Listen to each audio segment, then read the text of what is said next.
weeks later.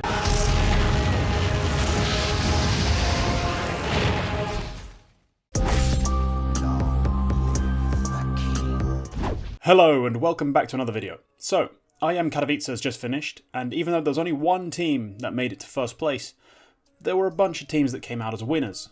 Of course, that means some teams came out as losers, and there are some teams who had kind of whatever showings, and they still have a lot to be determined.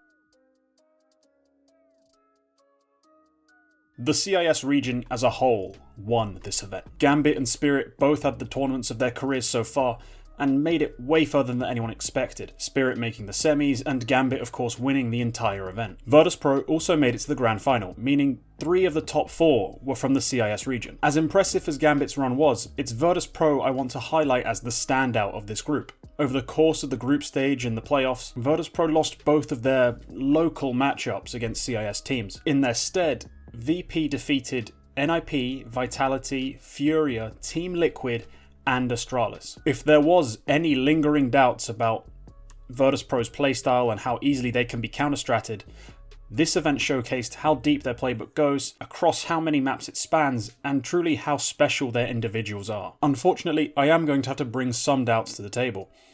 Spirit are not quite there yet. It was impressive that they got so far.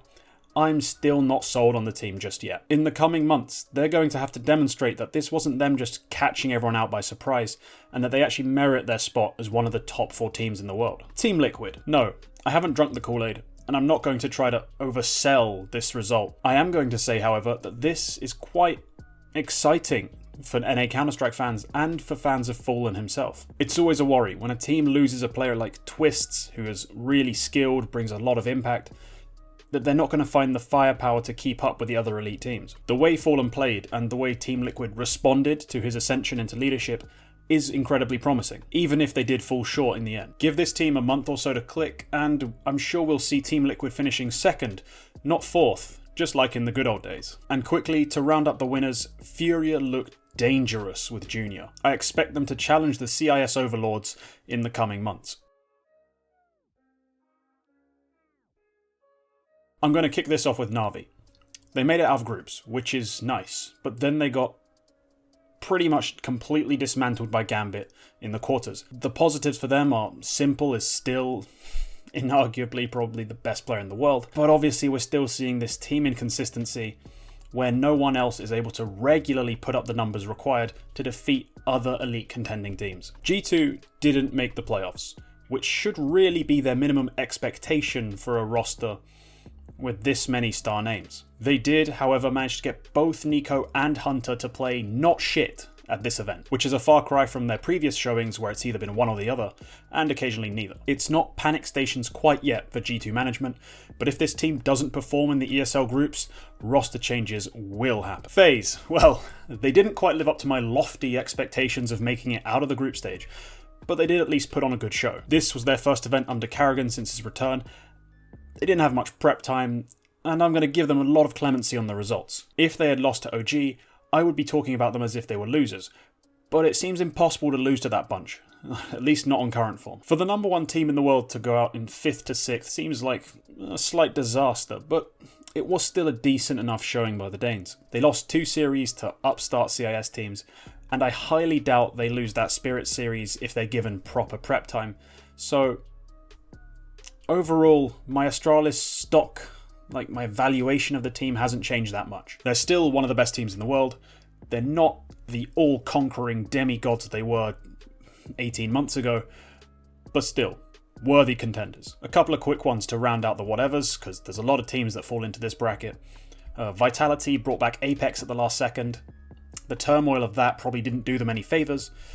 They're still a dangerous team. I expect them to get much better in the coming weeks and months as normal order resumes. NIP may seem like a team that should be in the losers right now, but I'm feeling optimistic about the young Swedes, so they're going to escape my ire for now. They've got a new young piece, they're still rather inexperienced, they made it through the play-in, which was probably their biggest target at this event, so all in all, whatever. Evil Geniuses won a series whilst having a player with 1 foot out of the door. Sure, they went out immediately afterwards in straight series, but they kept it competitive, and I think they avoided embarrassment. Heroic. The roster moves say it all, really.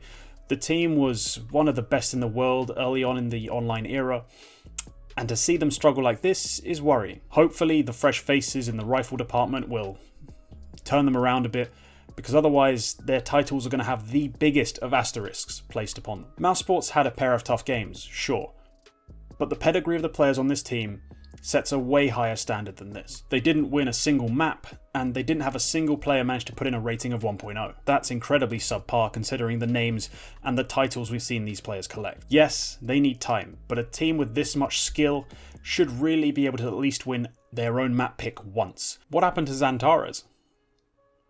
He kinda went missing this event, and, well, he was supposed to be the online god, but this online era seems to have proven that he is anything but anymore. Sure, that might be a credit to him in a normal time, but his recent decline in performances, well, not that recent, but still, his decline in performance has been slightly worrying. And yeah, overall, Big as a team played below what we expect from them. Hopefully, for their sakes, they can right this ship before it sinks, because currently, there's a few leaks. Well.